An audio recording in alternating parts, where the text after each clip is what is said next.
Hello, everyone, and welcome to the Family Press Conference for the new Amazon Prime Kids show, Doe, Ray, and Me. I am so thrilled to be sitting with this amazing cast and the creators of the show as well. We've got Kristen Bell, Jackie Tohn, and Luke Youngblood. So hello, everyone. Thanks for joining us. Hi. So we have a lot of family press outlets from all over the country right now listening in. They've also sent in some questions for you guys, and we're going to get to those as well. And I want to remind everybody that we are recording this. We are going to be able to share a copy, so you will have some of these answers. So don't feel like you need to furiously right away. And also want to let you guys know if you have any other questions that may pop up during our conversation, you're welcome to send those in the chat here. So shall we get personally writing down every single thing? Write it down. Okay? I have pen, paper, and I am. Everyone take notes. That's right. Good. I love it. We love an invested interviewee. All right. So let's just go ahead and jump right in. So Jackie, I had read that you actually spent some time learning about childhood education. That was something that was interesting to you when you were going to college at one point in your career, one point in your life. Did that have an influence on why you decided to co-create this show?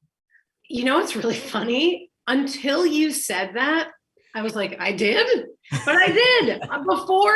So I've been acting since I was a kid, since I was 9. And when I went to college, I said, you know what, I'm going to be normal. I'm going to go to school. And I went to college for elementary education. Always something I've been super passionate about. Always love kids, mostly music education, but I went for just overall elementary.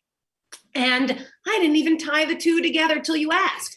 But to answer your question, yes, it's something I've always been passionate about. But this is Glenn. He's sort of ruining it, sort of making it better. We don't know. He's totally making it better. Great, just a half head ear corner boy.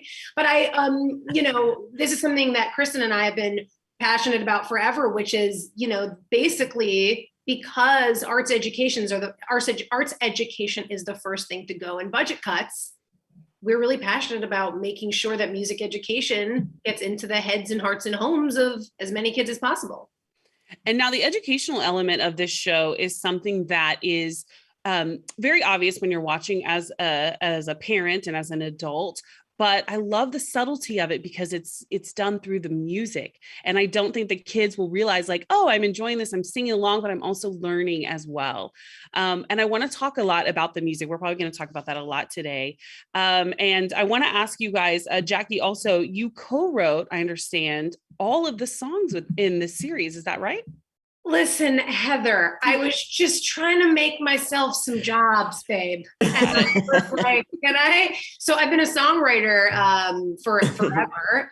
And yeah, my friend Dave Schuler and I, we wrote all 52 of the songs for this series.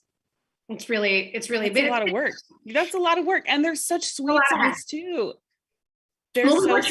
We were trying, our main focus was to make a musical catalog and a preschool show that wouldn't make the parents want to put the kid's iPad in the microwave.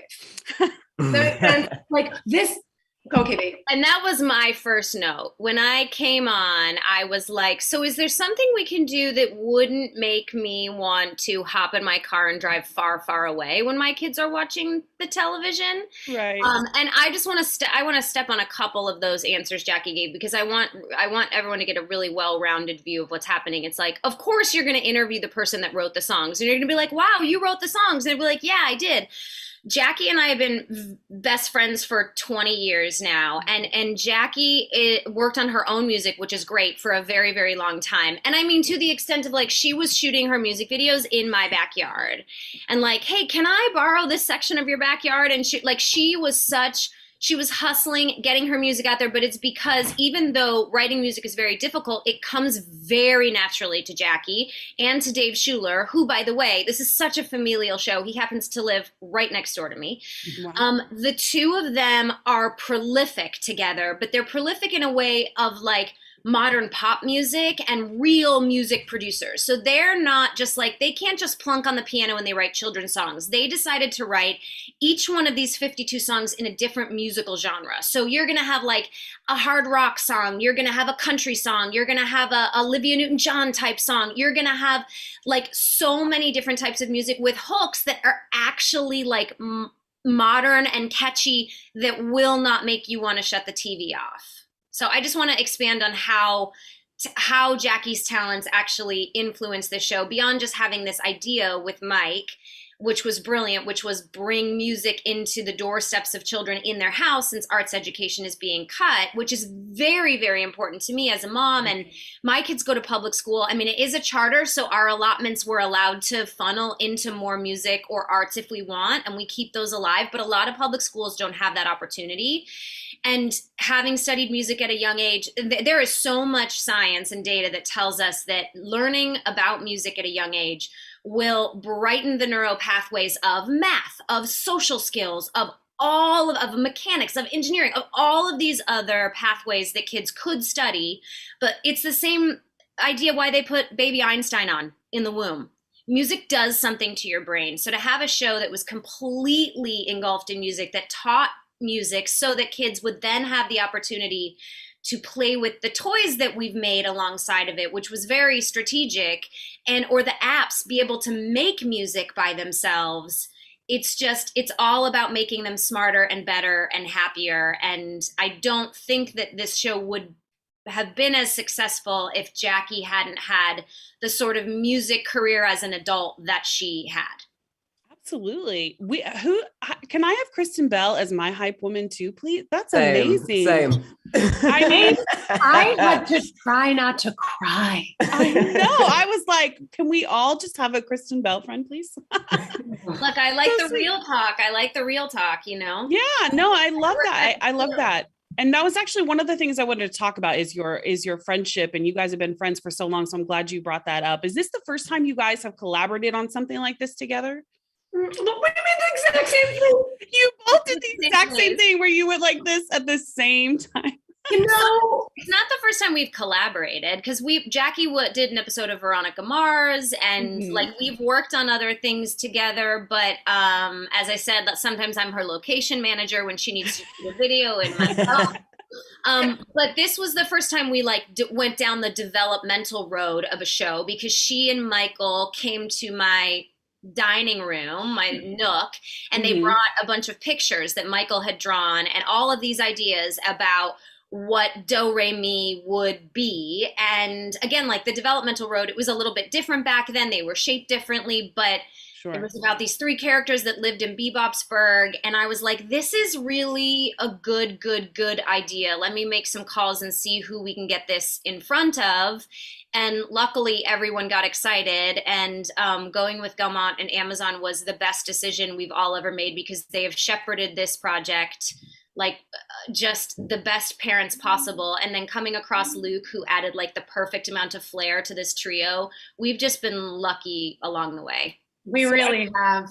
Oh, sorry. I want to bring in Luke here. And I also want to bring in some of our family press who are watching and who've sent in some great questions. So Luke, your first question is from Angie White from My Fan Guide. And she wants to know, you play Do, the character of Do. It says Do could be described as a hesitant flyer. What lessons do you hope that you are getting through to the kids in a way that Do interacts with the world, in the way that Do interacts with the world? Well, you know, Do's an owl who likes to invent things, and he's always curious. And I think to kind of go back to him being nervous and sometimes nervous about flying, the one thing that I will say about him that I want to instill in my life all the time is that he just never gives up.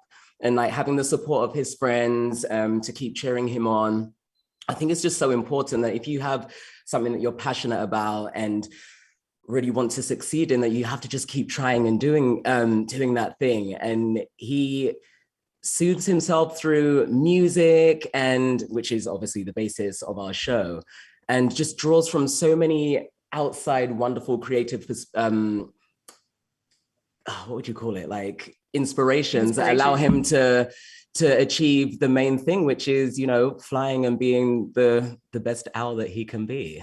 Oh, and we love that. He's so cute. Can I jump on hyping Luke for a second? I'm sorry. I was going to also. So yes, the reality is, like, Luke's role is desperately important, and you know, being the I have 2 girls, and there are many moments in the day where something that everyone's doing, that every other kid can be doing, they can't do, and that is an intensely familiar feeling to kids. And so with the character of Doe, and with Luke in particular, what he captures so well is the idea of, like, being translating the nervousness and hesitancy and sort of like internal failure of being like, he's not a flyer, right? But he's a bird. He should be able to fly. And this is identifying in kids when, like, everybody's kicking the ball and some reason you can't get it, or you can't catch it, or you can't add as much as your friends can, or you can't subtract, all these things that you think you should be able to do. He brings to life the hesitancy, but also this underlying, like,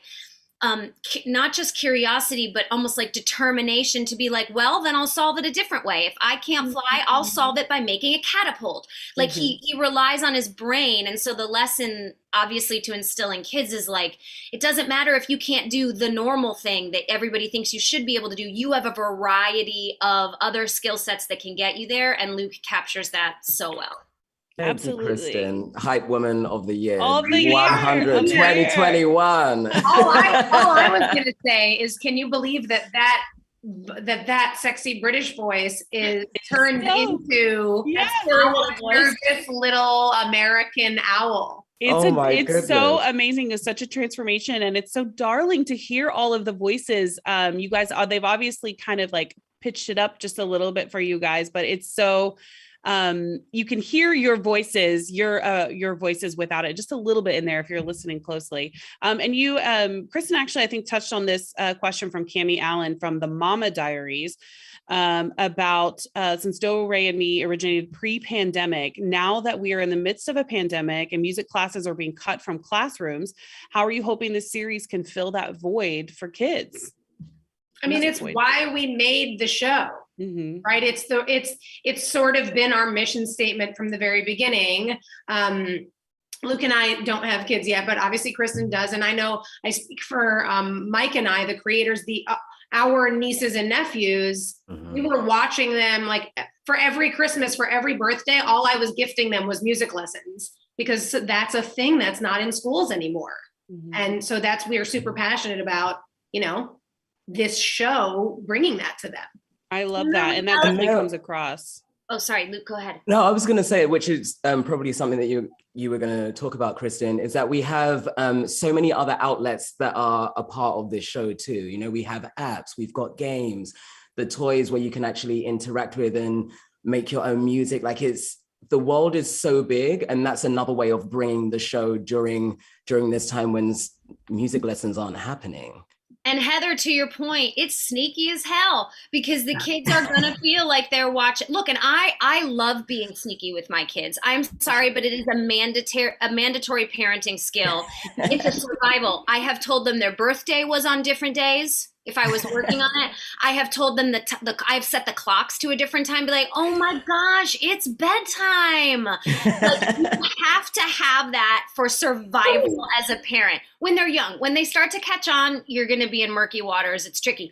But while they're really little, they're going to think this is complete entertainment, but it is going to have preschool kids reap the developmental benefits of music education and inspire a love and an appreciation for music, which, I mean, to be honest, is the only reason I found acting. I was studying, like, opera when I was 11 years old. And then it was getting so fatiguing to sing in Italian all the time. And they gave me musical theater. And I was like, what is this? It's in English and I can understand her point of view. They're like, it's musical theater. Do you want to try it? And I was like, yeah, for the rest of my life, I will. Yes, please. We're going to have it, you know, you can easily just turn the television on and know that your kids are actually getting a music education, because we were very, very specific about that. Even though it comes with all these things of, like, games and toys and it's on TV, there is a non-sinister motive underneath, which is that we are going to get music education in front of kids come hell or high water, and we want your kids to have exposure to it because it does so much good for their brains. So we're going to trick them, and we're going to have it around every corner, and even the little dolls, like they talk and they sing, and we just want kids to have it. And the other thing is that music brings people together. Mm-hmm. You can make music on your own, but one of the things the show talks about is that it's better together. And I think we all know we sort of need that right now. Kids will learn how to better communicate. They'll be able to make music together within all the toys and on the apps. And we just think it's going to be great for those little brains. I think so too. And I'm glad you brought up that point about them. Let's all working together, because one of the questions that we have here is from Carrie Christina from Raising Three Savvy Ladies. She says, I enjoy the songs and the musical moments, but I couldn't help noticing how music and teamwork helped solve problems too. What do you think other important messages the show will share with preschoolers as they begin school and work on friendships and social skills?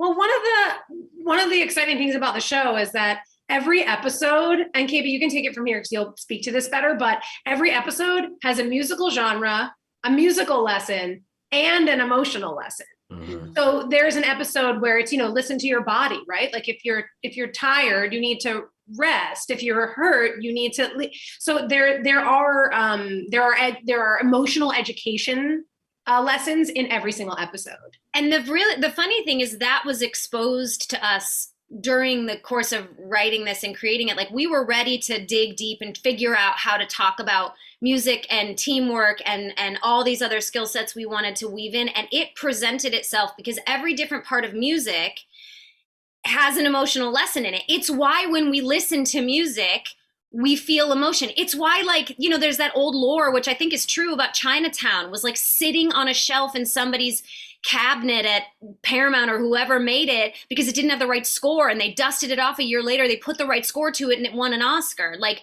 music has a lot of power, but like in the song that Jackie's referencing is a perfect example. Like, the song is like, the emotional story is that her character Ray is going too fast and she's trying to learn this dance number. She wants to be on this dance team and she's too fast and she's getting fatigued and she's getting all muddled.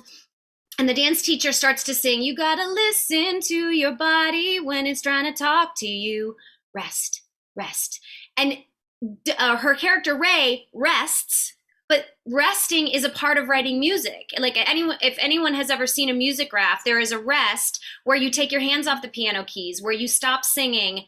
It's a moment in music that is really important, but it's also a moment in our emotional lives. And we were able to find every part of music as an emotional lesson, and it just fused brilliantly. I love that. And it feels good as a parent when you're watching it. I have an 8-year-old, so she's obviously a little bit older for this demographic of this show, but she enjoyed it for the music. She loves anything that's entertaining her in that way. There's something about music, like you said, that's so engaging in that way. So you guys, we are about to wrap up, but just really quickly, I want to give a shout out to the family press outlets that have been watching and are very excited. We didn't get to everybody's questions, but I want to say thank you to My Fan Guide, the Mama Diaries, Victor Aragon at Fan Dads, Robin Davis, Mom the Magnificent, great title. Candy Olivares at Candy Palooza, Megan Cooper at Jamonkey, Kristen Patricio at the Patricios, Carrie Christina at Raising Three Savvy Ladies, Rachel Berry, Pretty in Baby Food. Thank you guys so much. Heather, can you ask, did dads submit a question? Sorry, I'll take Fan Dads. Did Fan Dads ask a question? I think we should hear from the dads. You guys did. You guys answered almost all of his questions already. Okay. Yeah, so I didn't want to be repetitive, but you guys in the beginning, answered almost everyone's question. So, you guys are pros. That's apology for preparedness and being thorough. Sorry, we're so prepared. Well, thank you guys again for taking the time to talk with us. We want to remind everybody that Do, Ray, and Me will be available on Amazon Prime Video, the first 6 episodes on September 17th. Thank you guys again. We can't wait to share it with the world and watch it with our families. Woo, thank you. Thank you.